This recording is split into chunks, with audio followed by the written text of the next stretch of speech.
मंडळी, महाराष्ट्रातील प्रत्येक ढाब्यावर प्रसिद्ध असणारी अक्का मसूरची रेसिपी. हा अक्का मसूर सर्वांनाच खूप आवडतो. आज आपण त्याचीच रेसिपी पाहणार आहोत. ढाब्यावरच्या अक्का मसूरची चव आपण आज घरी बनवणार आहोत. तर चला सुरुवात करूया. सुरुवातीला मसूर घ्यायचा व तो 2 तासासाठी पाण्यात भिजत ठेवायचा. मी हा पाण्यात भिजत ठेवलेला आहे. सुरुवातीला इथं कढईत मी 2 पळी तेल गरम व्हायला ठेवले. तेल आता गरम झालंय, तर आता त्याच्यात आपण जिरे घालून घेऊया. इथं मी अर्धा चमचा जिरे घातले.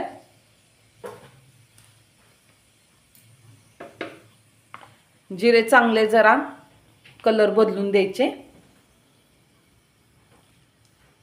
आता याच्यात आपण हा बारीक चिरलेला कांदा घालून घेऊया. कांदा आणि टोमॅटो दोन्ही एकत्र मिक्स करून घालायचं आणि जरा गॅसची फ्लेम कमी ठेवून आपण हे चांगलं व्यवस्थित भाजून घ्यायचंय. टोमॅटो आणि कांदा सॉफ्ट होण्यासाठी आपण आधीच ह्याच्यात हळद आणि 1 चमचा मीठ घालून घेते. त्याच्यामुळे टोमॅटो लगेच नरम पडतं.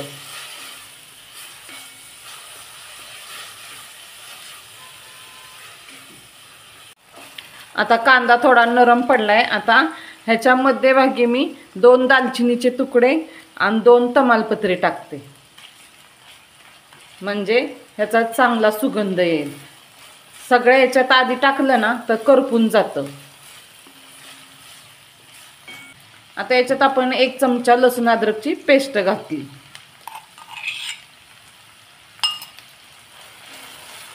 आता हे चांगलं परतून घेऊया.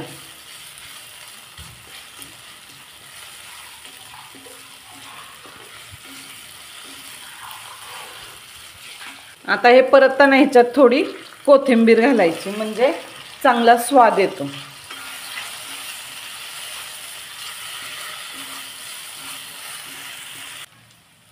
याच्यात मी आता घरगुती कांदा मसाला घालते. कांदा मसाला मी 1.5 चमचा घातलाय. तुम्हाला जसं तिखट लागतं तसं तुम्ही घालता. आणि 1 चमचा धना पावडर, अर्धा चमचा गरम मसाला.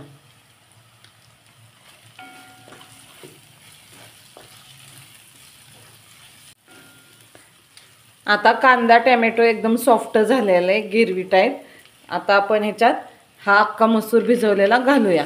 मी अक्का मसूर शिजवून घेतलेला नाहीये, कारण हा सगळा तिखटा मिठातच आपल्याला शिजवायचा आहे आणि ह्याला काही जास्त उशीर लागत नाही शिजायला. भिजलेला असला की पटकन शिजून होतो आणि सगळ्या तिखटा मिठात शिजला का नाही त्याची चव थोडी छान असते, वेगळी. 2 मिनिटं आपण ह्याला परतून घेऊया. 2 मिनिटं झालेले आहेत. चांगला आता तिखटा मिठा सगळं परतून घेतलेलं आहे मसूर. आता आपण याच्यात पाणी घालूया. याच्यात मी हे पाणी गरम करून ठेवलेलं होतं, ते पाणी घातले. गरम पाणी घातलं की पटकन शिजतो आणि त्याची चव पण चांगली असते. आता हे शिजत ठेवूया आपण. गॅस थोडा कमी करूनच आपण हे झाकण ठेवायचं. तर बघा, भाजी झालेली आहे. आता आपण याच्यात थोडीशी कोथिंबीर घालूया वरनं, म्हणजे चव छान लागते. 10 मिनिटात आपली भाजी तयार.